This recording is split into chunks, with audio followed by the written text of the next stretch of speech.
Hello guys, গতকাল আমার কর্তামশাইয়ের জন্মদিন ছিল, সেটা একটু ভুলে গেছিলাম। তো তারপরে মা আমাকে মনে করিয়ে দেয় ঠিক 12:30টার দিকে। তো আমি একটু তাড়াতাড়ি করে 3 রকম ভাজা করে ফেলেছিলাম, আর মা একটু পায়েস করে এনে দিয়েছিল। তো মা তো পায়েস খাওয়ালো, তোমরা দেখতেই পেলে। তার সাথে ইলিশ মাছ, তো বোয়াল মাছ, ডিম, ডাল আর 3 রকমের মিষ্টি, চাটনি, আম ছিল। তো দুপুরবেলা এটা দিয়ে ওকে খাওয়ানো হলো। একটা স্ন্যাক্স বানাচ্ছি। আমরা চলে গেলাম তো কি বিকেলে। বানাচ্ছে সেটা ওর মুখ থেকেই তোমরা শোনো। এটা হচ্ছে কেএফসি স্টাইল চিকেন, যেটা তুই দোকানে গিয়ে খেয়েছিস সেটা আজকে বাড়িতে বানাচ্ছি। কতখানি কি ছড়াবে জানি না, দেখা যাক। ছড়াবো না, আশা করছি ভালোই হবে, দেখা যাক বাট দেখা যাক। কী যে করছে ভগবানই জানে। এসব মাংস দেখতে পাচ্ছি কী সব করে রেখেছে, আবার এটা কী যেন মাখাচ্ছে। একটু বন্ধুদের বলে দে, এটা কী করছিস? এটা হচ্ছে ময়দার সব কিছু কোটিংয়ের মধ্যে এগুলো মাখাচ্ছি, ঠিক আছে? এবার ডিরেক্ট তেলে যাবে। কেএফসিতে খেয়েছিস না এরকম, সেই চিকেন। শেষটাই দেখেই বলতে পারবো কী হয়েছে, খেয়ে বলতে পারবি।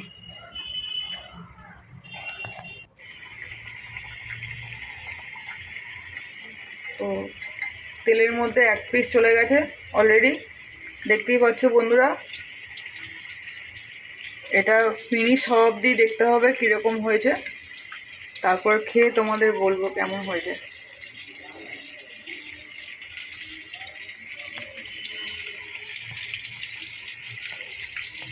তো দেখো বন্ধুরা, এই যে এরকম সাইজের হয়েছে, তো দেখতে ভালোই হয়েছে।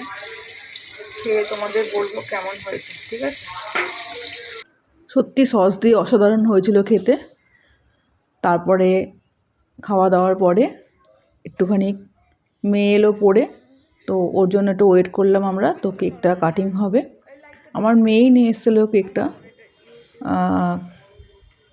বাটারস্কচ কেক, তার উপরে আমের ফিলিং ছিল। আর ও নিজেই সুন্দর করে সাজিয়ে টাজিয়ে নিয়ে এসেছিলো দোকান থেকে। তারপর বোন একটু সাজিয়ে দিল মোমবাতি দিয়ে। তো ছোট্ট করে একটুখানি নিজেদের মধ্যে একটু সেলিব্রেশন করা হলো কেক কেটে। হঠাৎ করেই তো এটা হয়েছে, ভুলে গেছিলাম সবাই আমরা। তো মায়ের জন্যই এটা সম্ভব হয়েছিল কালকে।